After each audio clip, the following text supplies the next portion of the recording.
맘의 모든 영광 이 세상 돌아보 주님 항상 같이 시험을 당할 때에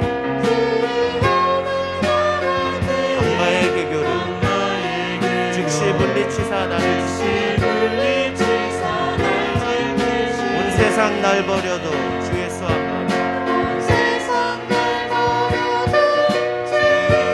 끝까지 나를 돌아보시니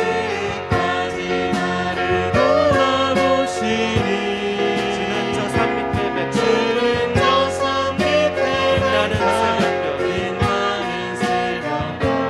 이 땅 위에 비길 것이 없도다 내 마음을 다하여서 주님을 따르며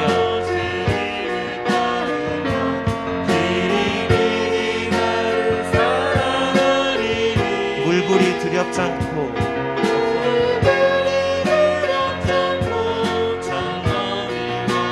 주는 높은 산서 내 영혼 먹이시네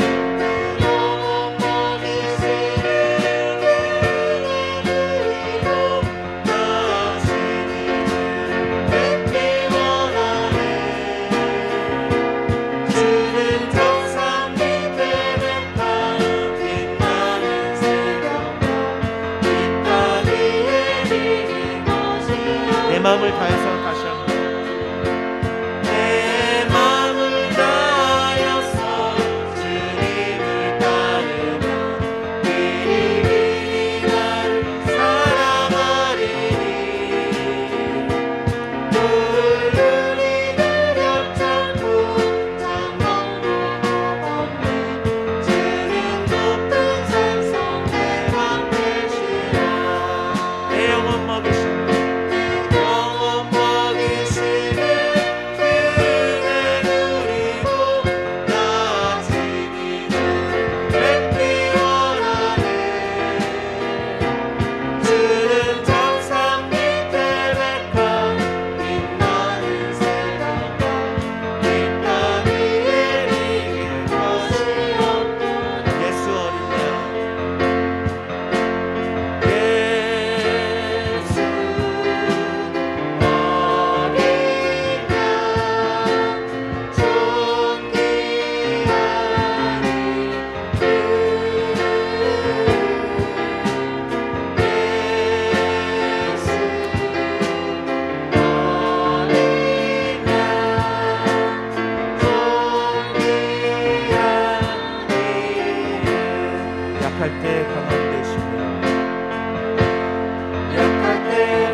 주께서 참 소망이 되시리라.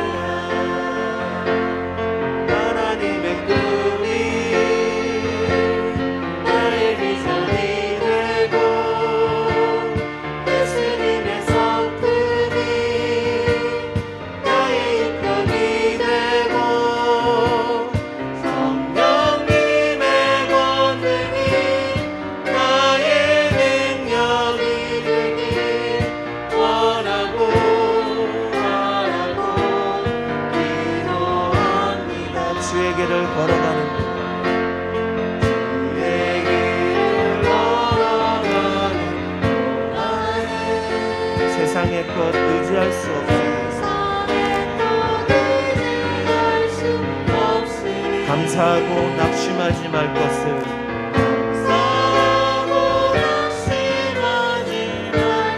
주께서 참 기쁨이 되시리라.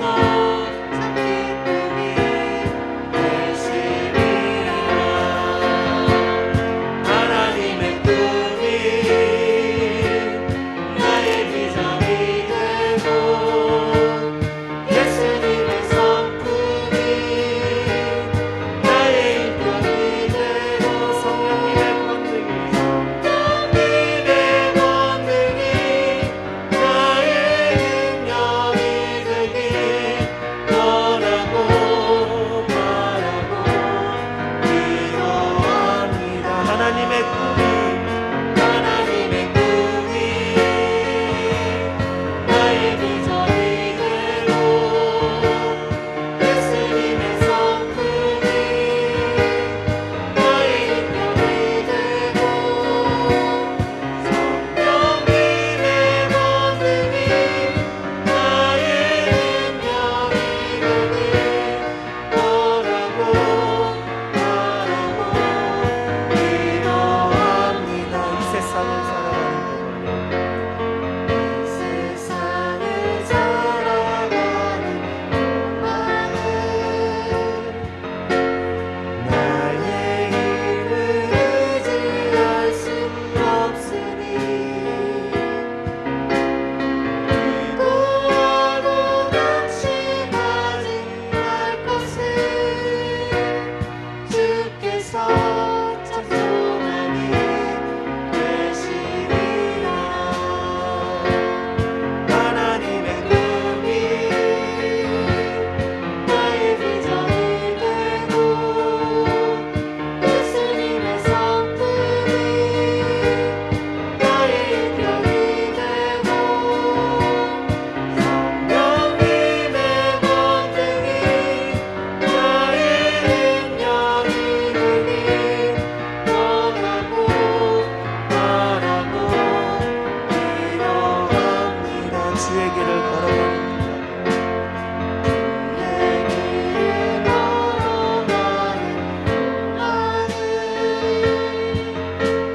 세상의 것 의지할 수 없으니 감사하고 낙심하지 말 것을 주께서 참 기쁨이 되시리라.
받겠습니다. 저는 오늘 이 창세기 16장 1절부터 16절의 말씀을 가지고 잘못된 선택으로 힘든 이들에게라는 제목으로 하나님 말씀을 나누도록 하겠습니다.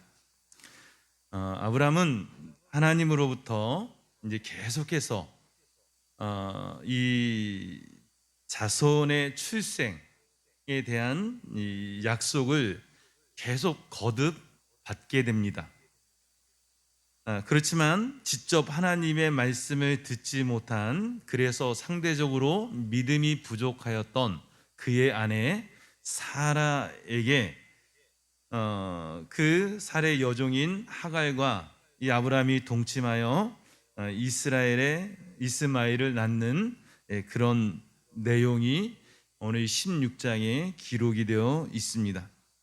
그래서 이 창세기 16장은 아브라함과 사라가 하나님의 약속을 신실하게 기다리지 못하고 인간적인 선택과 방법을 통해서 그 하나님의 뜻을 이루고자 했던 그 일의 결말이 얼마나 비참하고 얼마나 그 후대에 아픈 그 역사를 가져오는지를 우리에게 보여주고 있습니다. 한 번의 잘못된 선택이 얼마나 큰 고통과 어려움을 가져오는지, 그 깊은 수렁에서 빠져나오기 위해 우리가 이럴 때 어떻게 해야 하는지를 본문을 통해서 오늘 함께 살펴보기를 원합니다. 그 마음으로 여러분 본문을 봐주시면 오늘 1절은 이렇게 시작합니다. 아브라함의 아내 사레는 생산치 못하였고 그에게 한 여종이 있으니 애굽 사람이요 이름은 하갈이라. 이 이스라엘뿐만 아니라 당시 고대 사회에서 특히 이 자녀 중에 아들을 생산하지 못하는 것은, 그것은 여인에게 있어서, 그 가문에게 있어서 큰 수치고, 이스라엘 백성에게는 심지어 그것이 저주로까지 여겨지고 있습니다.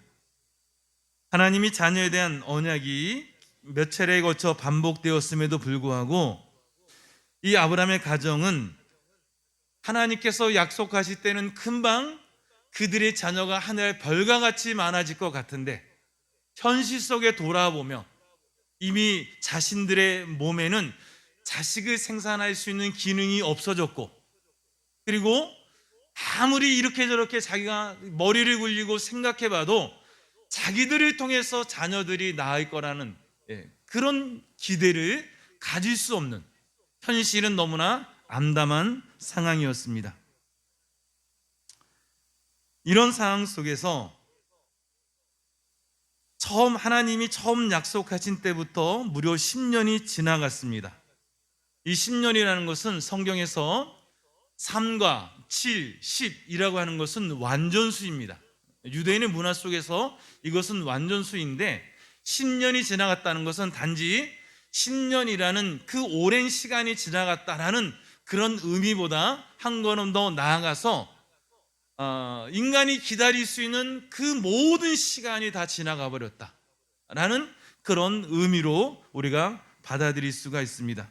즉 아브람과 사레는 기다릴 만큼 기다렸습니다. 더 이상 기다릴 수 없을 만큼의 시간이 지나갔습니다. 그래서 어쩌면 그들이 이제 자신들의 방법을 통해서 이 하나님이 약속하신 것을 이루려고 하는 그 모습이 어쩌면 너무나 당연해 보입니다. 하나님이 약속하였습니다. 그런데 그 약속의 말씀이 우리에게 이루어질 기미가 보이지 않아요. 그러니까 아브라함이 계속해서 이루어져 15장에 보니까 자신의 그 선한 청지기인 엘리에셀을 통해서 내가 상속자를 삼겠습니다. 하나님 말씀하십니다. 아니다, 내 몸에서 태어날 자가 내 상속자가 될 것이다.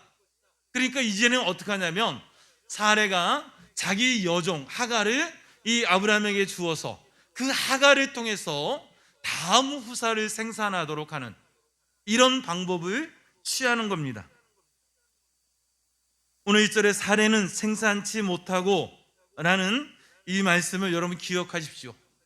사레가 생산하지 못하면, 그러면 그것에 대한 어떤 해결을, 문제를 해결할 수 있는 방법을 찾아야 되는데, 오늘 아브라함의 가정은 그 문제 해답의 방법을 그 사레의 여종인 하갈을 아브라함에게 주어서 그에게 자식을 생산하도록 하는 그 방법을 취한 것입니다. 여러분, 하나님의 언약을 성급하게 인간적인 방법으로 이루려고 하면 누구나 이 같은 실수를 반복하게 됩니다. 하나님의 언약은 하나님께서 택한 시기에 하나님의 방법에 따라 이루어져야 하는 것입니다. 하갈이라는 이름은 도망한다는 이름입니다. 제가 이 본문을 설교로 준비하면서 생각나는 한 장면이 있었습니다. 여러분도 기억하실 겁니다. 제가 순복음 오금리교회 처음 갑작스럽게 너무나 갑작스럽게 처음 딱 오니까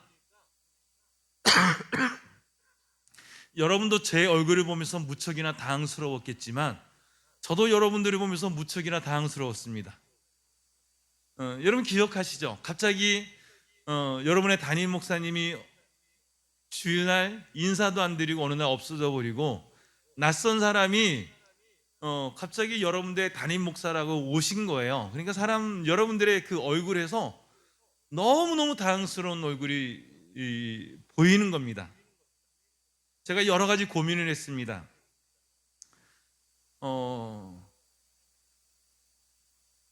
사택에는 뭐 산더미처럼 쓰레기가 쌓여 있고 막 그 전임자가 해결하지 못한 일들이 막 산처럼 쌓여 있는데 제가 어떻게 이것을 수습하고 정리할지 제 나름대로 고민이 되었습니다.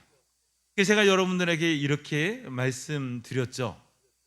여러분, 제가 김광수 목사님을 통해서 이 교회에 왔지만 제가 계속 이 교회에 있어야 될지, 여러분이 저를 담임 목사로 받아들일지 말지, 제 기억에는 그것이 취임 예배 한 주 전인가 였던 것 같은데 그래서 제가 투표를 했지 않습니까? 이것도 여러분들을 굉장히 당황시켰을 것 같아요. 아니, 담임 목사님 오셨으면 오신 거지 뭘 굳이 성도 우리한테 나를 담임 목사로 받아들일지 말지를 투표로 해라, 이렇게 한다는 게 무척이나 당황스러우셨을 것 같습니다. 근데 제 사실 마음속에는 여러분 중에 한 분이라도 반대하시는 분이 있으면 이 교회를 제가 섬기지 않고 다른 분이 오실 수 있도록 조치해 드리고, 저는 그것이 하나님의 뜻이 아니라고 여기고 다른 곳으로 가려고 했습니다. 그래서 미처 여러 가지 면에서 마음의 준비하지 못한 여러분들에게 여러분의 담임 목사를 스스로 선택할 수 있는 기회를 드렸어요. 너무 감사한 것은 그 투표를 통해서 한 분도 반대가 없었어요. 제가 너무 감사해서 그 은혜로 지금까지 이곳에서 이렇게 목회를 하고 있습니다. 여러분, 우리는 인생을 살면서 여러 가지 선택과 결정들을 하게 됩니다. 그 선택과 결정은 또 반드시 그 결과를 가져오게 됩니다. 어쩌면 저와 여러분들이 살아가고 있는 지금 나의 모습은 예전에 내가 했던 선택과 결정들에 대한 그 결과로서의 모습인지도 모르겠습니다. 오늘 2절을 보니까 사레가 아브라함에게 이르되 여호와께서 나의 생산을 허락지 아니하였으니 원컨대 나의 여종과 동침하라. 내가 혹 그로 말미암아 자녀를 얻을까 하노라 하매 아브라함이 사레의 말을 들으니라. 오늘 사례는 하나님이 자신에게 자녀 생산을 허락지 않았다고 말합니다. 그러니까 이 태를 닫아두어서 자녀를 생산할 수 없게 하셨다는 겁니다. 사례는 알고 있습니다. 자신이 자녀를 낳지 못하는 그 모든 것이 하나님으로부터 말미암아 되어진 것을 알고 있었습니다. 그렇다면 사례는 자신을 부림케 하신 하나님의 뜻이 무엇인지를 진지하게 묻거나 언약하신 대로 자신의 태를 열어두실 때까지 기도하며 기다려야 했을 것입니다. 하지만 이 사례는 이런 신앙적 방법보다는 스스로 그 약속된 것을 성취하려고 하는 인간적인 방법을 취함으로써 마침내 가정적으로 또한 민족적으로 큰 화근을 만들어 놓고 말았습니다. 사례는 아브라함에게 자신의 여종과 동침할 것을 권했습니다. 아브라함은 하나님께서 내 몸에서 날짜라고 하신 말씀인 이 자신의 부인인 이 사례뿐만 아니라 누구든지, 그러니까 자기가 첩을 얻어서라도 그 자신의 씨를 통해서 자녀가 출생하면 그것이 하나님의 약속의 말씀의 성취라고 생각을 했어요. 타협하는 거죠. 하나님의 약속은 있었는데 현실적으로는 그 약속이 이루어질 것 같지 않으니까 인간적인 생각을 가지고 자꾸 타협하고 인간적인 방법들을 동원하는 겁니다. 여러분 한번 생각해 보시기 바랍니다. 하나님이 아브라함에게 창세기 12장부터 계속해서 말씀하시는 거예요. 내가 너에게 자녀를 주겠다. 내 자녀가 이 하늘의 모래, 하늘의 별과 같이, 이 바닷가의 이 모래와 같이 많아지게 될 것이다 라고 약속하였습니다. 그럼에도 불구하고 그것이 이루어질 기미가 보이지 않고 그들은 참을 만큼, 기다릴 만큼 오랜 시간을 기다렸지만 그 약속이 이루어질 것 같지 않으니까 어떻게 하는 거죠? 자꾸 자신들의 방법을 동원하는 겁니다. 하나님이 주신다라고 말하지만 안 된다라고 하는 부정적인 생각이 그 마음속에 강하게 자리 잡고 있으니까 자꾸 적당히 자신의 방법으로 이 문제를 해결하려고 하고 적당히 타협하려고 하는 그런 잘못된 선택과 모습들을 보여주고 있습니다. 여러분, 칼빈은 이에 대해서 아브라함이 언약의 성취에 대한 방법에 대한 고려는 배제한 채 단순히 언약 성취의 목적에만 집착하였을 거라고 이야기합니다. 다시 말하면 뭐로 가도 서울만 가면 된다고 하나님이 자식을 주겠다고 했는데 지금 사례는 이미 경수가 끊어지고 자식을 낳을 수 없으니 이 여종 하갈을 통해서 자식을 낳는 것도 하나님의 뜻이야라는 이런 스스로를 합리화시키는 거죠. 여러분, 왜 제가 여러분들에게 저를 여러분들 담임 목사로 선택하겠습니까? 라고 여러분에게 결정할 수 있는 기회를 드리겠어요.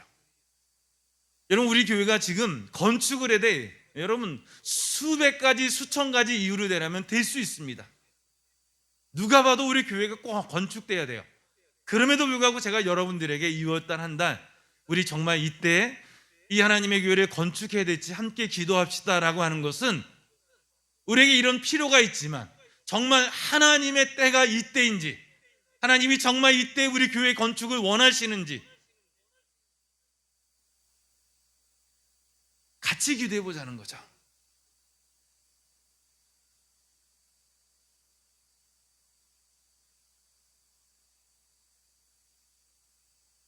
어떤 분들의 마음속에 한 분이라도 그것이 아니라고 생각하시면 말씀해 주시고, 그러면 기다리겠습니다. 저는 그게 하나님의 방법이라고 믿어요. 사례가 여종의 남편에게 권한 것은 이 문제를 해결하는 하나의 방법이었습니다. 그러나 그 후에 태어난 이스마엘로 인해서 이 사례가 멸시를 받고 고통을 당하게 된 것은 하나님의 언약 성취를 인내함으로 기다리지 못하고 성급하게 인간적인 판단과 방법을 택했기 때문이라는 것을 가르쳐주고 있습니다. 또 지금도 여전히 중동에서 이 이스라엘과 아람 민족이 서로 대치하고 서로 원수처럼 싸우고 곳곳에서 테러가 일어나고 있는 이 모든 일의 시작이 바로 여기에서부터 시작되는 거예요. 한순간의 잘못된 선택, 하나님의 때를 기다리지 못하고 인간이 자신의 수를 동원해서 이 문제를 해결하려고 하는, 여러분, 이 잘못된 선택이 이런 비극을 양산하게 됩니다. 여러분, 가정에서 이렇게 아이들을 키우다 보면 항상 문제를 일으키는 것은 어떤 아이냐면 열심히 있는 아이들이에요. 우리 엄마 직장에 나가서 일하는데 내가 밥을 해야지 막 그러면서 밥을 하다가 꼭 사고 치는 거예요. 내가 우리 아버지를 도와줘야지만 이런 생각 가지고 뭔가 그럴 만한 준비가 되어 있지 않은데 섣부르게 나섰다가 항상 사고가 납니다. 여러분, 자녀를 얻을까 하노라라는 말은 세운다는 뜻인데, 사레가 하갈이 낳은 아이로 인해서 계속해서 집안을 세워나갈 수 있기를 갈망한다는 그런 의미가 들어 있습니다. 당시 관습으로는 비록 첩이 낳은 아들이라도 정실의 자녀가 없으면 그것이 자녀로 간주되어서 후사로 인정이 되었습니다.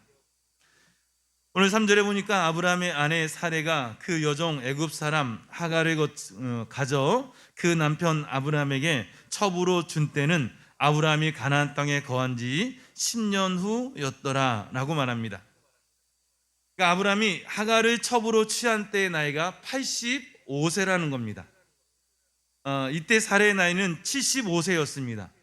따라서 아브라함은 후사에 대한 하나님의 언약이 있은 후 10년 동안 그 언약의 성취를 기다렸지만 그 언약은 이루어지지 않고 있었습니다. 그리고 앞으로도 이 언약이 이루어지는 것은 15년이 더 지나서 아브라함이 100세의 자식을 얻게 됩니다. 여러분, 하나님 앞에 기도하시죠. 오랫동안 기도하시는 기도의 제목들이 있을 줄로 믿습니다. 아직 이루어지지 않은 것도 있고 이루어진 것도 있어요. 그렇지만 여러분, 중요한 것은 성경에서 우리에게 가르쳐주고 있는 것처럼 우리가 하나님 앞에 구하면 그것은 반드시 이루어질 줄로 믿고 기다리는 거예요. 그 중간에 자꾸 하나님의 약속이 이루어지지 않았다고 해서 내 생각을 집어넣고 내 방법을 동원하고 내 수단을 동원해서 이 문제를 해결하려고 하는 것은 결국 필연적으로 아브라함과 사라의 잘못된 이 선택과 그로 인한 비극을 낳는 그런 결과를 가져오게 됩니다. 4절에 보니까 아브라함이 하갈과 동침하였더니 하갈이 잉태함에 그가 자기의 잉태함을 깨닫고 그 여주인을 멸시한지라. 당시 여인이 자식을 낳지 못하는 것은 매우 치욕적인 일이었습니다. 반대로 어떤 여인이 많은 자녀를 낳는 것은 다산의 복이라고 해서 그건 마치 훈장과 같은 거예요. 그런데 오늘 이 사례는 자식을 낳지 못하고 첩으로 아브라함에게 주어졌던 하갈은 자식을 잉태하니 이 신분이 역전이 되는 겁니다. 이전에는 상전과 종이었는데 비록 그런데 그 신분이 역전이 되는 거예요. 자식을 가짐으로 하갈이 자식을 잉태함으로 그가 오히려 이 여주인이었던 사례를 멸시하고 조롱하고 그를 고통스럽게 하는 겁니다. 이는 훗날 브릿나가 무자한 한나를 멸시하는 장면을 연상하게 합니다. 없는 자가 조금만 형편이 나아지면 자기보다 못한 자를 무시하기 좋아하는 그런 교만하고 간교한 사람들의 단면을 보여주고 있습니다. 여러분, 우리가 없는 것도 하나님의 은혜고 하나님이 주시면 주시는 것도 하나님의 은혜예요. 그것을 내가 없어서 내가 스스로 막 비참하고 자기를 정죄하고 그러실 필요도 없고요. 갑자기 내가 막 부유케 되고 없던 자식이 생겨나고 내가 기도한 것들이 이루어진다고 해서 내가 교만해질 이유도 없습니다.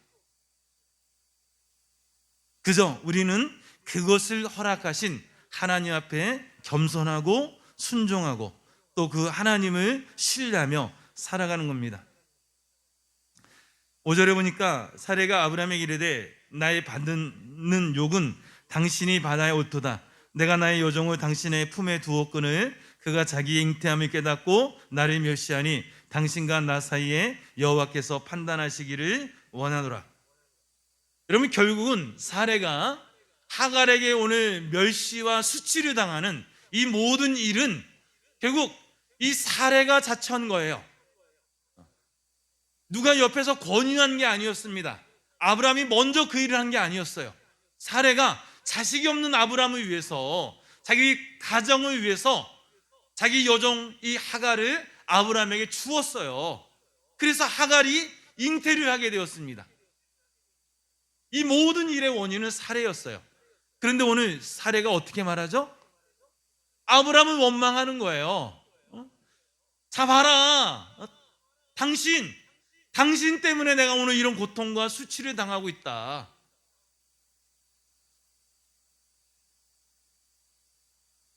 여러분, 이는 마치 선악과를 먹고서도 아담은 하와에게, 하와는 뱀에게 책임을 전가하는 인간의 이 악한 본성을 재현하고 있는 것 같습니다.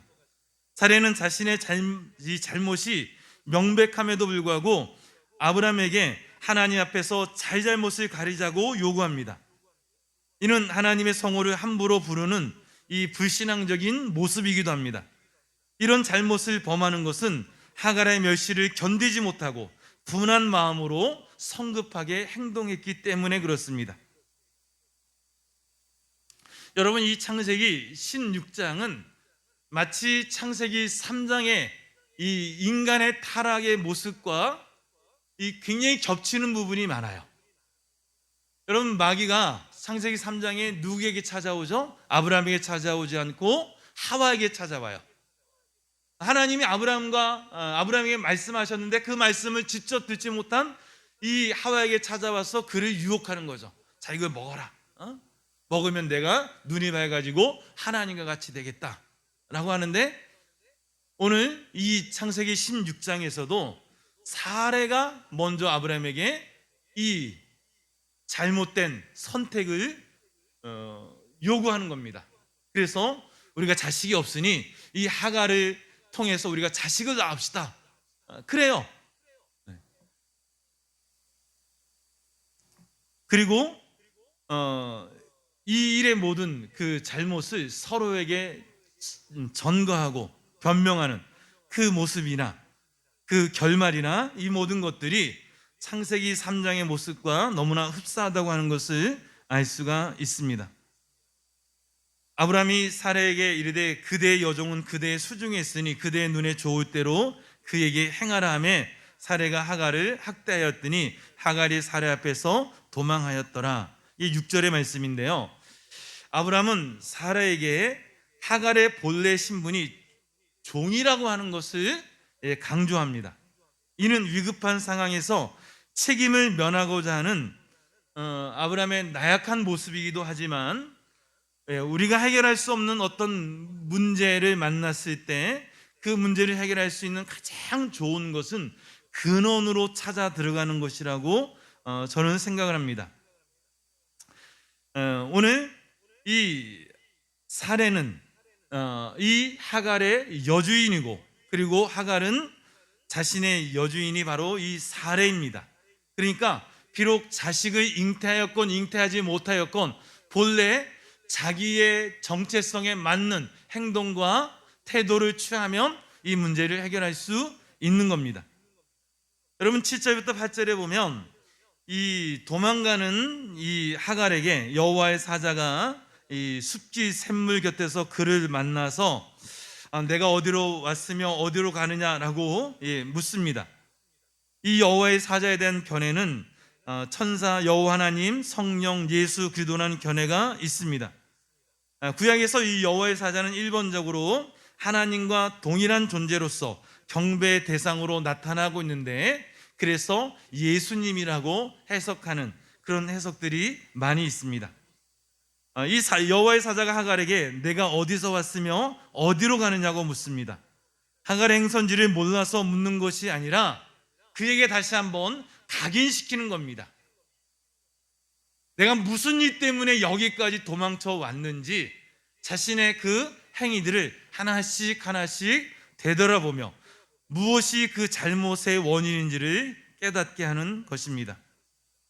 그래서 하나님의 사자는 이 질문을 통하여 하갈이 사레에게 했던 행위를 돌이켜 보게 하며 또 주인에게서 도망하는 것은 노예로서 바람직한 행위가 아니며 또다시 우상과 죄의 상징인 애굽으로 향하는 것조차 옳지 못한 것임을 깨닫게 하는 것입니다. 그래서 여러분, 오늘 계속해서 성경을 보면서 이 하나님의 사자가 하갈에게 그가 여종이고 그 여주인이 사례라고 하는 것을 계속해서 반복해서 강조하고 있습니다. 그래서 어떻게 하는 거죠? 우리 9절 말씀 같이 한번 읽어볼까요? 네, 같이 읽겠습니다. 여호와 사자가 그에게 이르되 내 여주인에게로 돌아가서 그 수하에 복종하라. 여러분, 오늘 하갈은 종이고 사례는 여주인입니다. 이 신분을 바꿀 수 없습니다. 그래서 이 문제가 오늘 이 사례와 하갈의 이 갈등과 그로 인해서 이 발생되는 여러 가지 문제의 원인들은 각기 자기 정체성, 자기 신분에 맞는 그런 태도를 취하면 될 일입니다. 그래서 이 하갈은 여주인에게 복종하고 그리고 사례는 그 하갈을 다스리면 돼요. 성화의 가정들을 이렇게 가만히 돌이켜 보면 다른 종교와 기독교가 다른 것이 있습니다. 그게 뭐냐면 불교가 됐던 뭐 어떤 종교가 됐던 누구를 믿는 그런 종교가 됐던 많은 종교들은 노력과 수양을 통해서 도를 깨닫고 도를 깨달으면 그것이 성자의 반열에 그것이 곧 신이 된다라고 신과 같이 되어진다라고 그렇게 가르칩니다. 여러분 기억하시죠? 우리나라 단군 신화에 보면 여러분 곰이 굴 속에서 뭘 먹죠? 마늘을 먹죠. 오랫동안 마늘을 먹습니다. 그거를 참지 못한 동물은 사람이 되지 못하지만 이 곰은 우직하게 그 약속을 믿고 참고 마늘을 먹음으로 그가 결국 인간이 돼요. 다른 여타 종교들이 이 똑같은 사상을 말해줘요. 우리가 비록 미천하고 보잘것없는 존재지만 우리가 지성과 열심을 통해서 우리가 신에게 열심히 봉양함을 통해서 결국 무엇과 같이 된다고요? 신과 같이 된다는 거예요. 그런데 여러분 우리 기독교는 이것과 정반대의 사실을 우리에게 가르쳐주고 있습니다. 우리는 태어날 때부터 하나님의 형상으로 태어났어요. 여러분 우리는 태어날 때부터 하나님의 형상으로 태어났다는 것은 그 말은 뭐냐면 우리가 하나님과 같은 존재, 같은 성품, 같은 요인을 가진 그런 존재로서 태어났다는 것입니다. 그런데 이런 사람에게 사탄이 찾아와서 우리에게 죄를 넣어주고 그리고 우리가 인간이 타락하게 됩니다. 그래서 인간에게 지금 우리가 겪고 있는 이 질병과 저주와 이 사망, 이 같은 여러 가지 문제를 통해서 고통을 받으며 살아갑니다. 그래서 하나님이 우리에게 말씀하시는 게 뭐냐면 이 죄로부터 너희가 돌이켜서 나에게로 돌아오라. 그러면 어떻게 하시는 거죠? 하나님이 다시 회복시켜 주시겠다라고 말씀하시는 겁니다. 그래서 여러분의 노력과 여러분 어떤 수고를 통해서 내가 자꾸 무엇을 얻으려고 하지 마시기 바랍니다. 많은 사람들이 새벽 기도를 내가 열심히 드리면 하나님이 나를 축복하시겠지. 여러분 맞는 것 같지만 맞지 않아요. 여러분 이게 마치 우리가 산에 가서 산신령에게 여러분 손이 발이 되게 비는 것과 같아요. 하나님이 우리를 축복하시는 것은 하나님이 우리를 하나님의 형상으로 지으셨고 그리고 하나님이 우리를 사랑하시기 때문이지 우리가 무슨 행동을 하기 때문에, 내가 하나님 앞에 어떤 거룩한 행위를 하였기 때문에, 내가 하나님 앞에 무슨 많은 물질을 드렸기 때문에 하나님이 나를 사랑하시는 것이 아니라는 거예요. 그러니까 여러분, 잘 기억하세요. 내가 하나님 믿는 것은 축복받기 위해서가 아닙니다. 여러분이 자판기에 동전을 집어넣으면 여러분들이 원하는 상품을 선물로 받을 수 있는 그런 하나님이 아니라는 거예요. 내가 하나님의 사랑받는 존재이고, 내가 하나님의 백성이고 하나님의 자녀로서 애초에 내가 하나님 앞에 그렇게 지어졌기 때문에 우리는 그 본분대로 살면 당연히 축복이 오는 거지, 축복을 받으려고 하나님을 섬기는 것이 아니라는 거예요.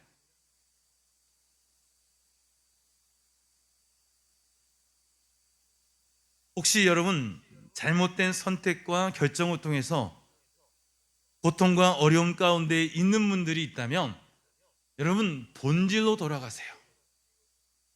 내 잘못된 시작이 어디 있는지를 여러분 기도하시고 하나님과 바른 관계, 나와의 바른 관계, 나와 이웃과의 바른 관계, 그것을 회복하면 우리의 모든 문제는 회복이 되어집니다.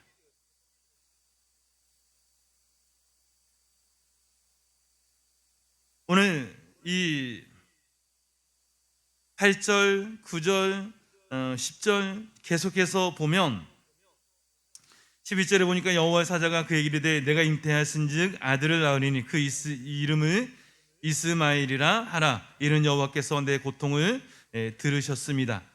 아이가 태어나기 전에 먼저 이름이 고지된 첫 번째 사례인데요, 하나님께서 비록 여종이지만 그리고 애굽 사람이지만 하갈이 잉태하여 낳는 이스마엘을 축복합니다. 그래서 그 자손이 많아질 것이라는 아브라함의 하신 약속이 아브라함의 씨로 태어나는 이 이스마엘에게도 동일하게 적용이 되어지는 겁니다. 그리고 하나님이 이 이스마엘을 지키세요. 그것이 비록 잘못된 출생이라 하더라도 하나님께서 그 생명을 귀하게 여기시고 그것을 지키시는 것을 보게 됩니다. 후에 이 이스마엘이 아람 민족이 되고, 그리고 이 아브람은 이스라엘이 되어서 계속해서 반목하고 서로 적대시하며 싸우고 있지만, 그러나 하나님은 그럼에도 불구하고 누구든지 하나님께 돌아오는 자는 하나님의 자녀로 여기시고 그를 사랑하고, 그리고 하나님이 그 어떤 그 혈통이나 이런 것을 통해서 사람을 차별하지 않는다는 것을 우리에게 보여주고 있습니다. 저와 여러분들이 오늘 신앙생활을 하다 보면 참으로 지루하고 하나님의 약속이 금방 이루어지지 않는 것에 대해서 낙심할 때가 많이 있습니다. 자녀들을 위해서 여러분 기도하시잖아요. 근데 자녀가 여전히 하나님께 돌아오지 않고 신앙생활하지 않는 분들이 있습니다. 하나님 앞에 내가 사업을 위해서 열심히 기도하지만 그 기도가 이루어지지 않는 것 통해서 마음에 여러분 섭섭함과 또 실망을 가지시는 분도 있습니다. 여러분 중요한 것은 믿음은 기다림입니다. 여러분 기다릴 수 있는 것은 하나님을 믿기 때문에 그렇습니다. 믿음이 없는 사람들은 기다리지 못하고 잘못된 선택을 하게 됩니다. 저는 여러분을 축복하기를 여러분들이 하나님의 약속의 말씀을 믿음으로 성취하게 되기를 간절히 축원합니다. 우리가 오늘 이 시간 같이 찬양 드리시고 함께 기도하셨으면 좋겠습니다.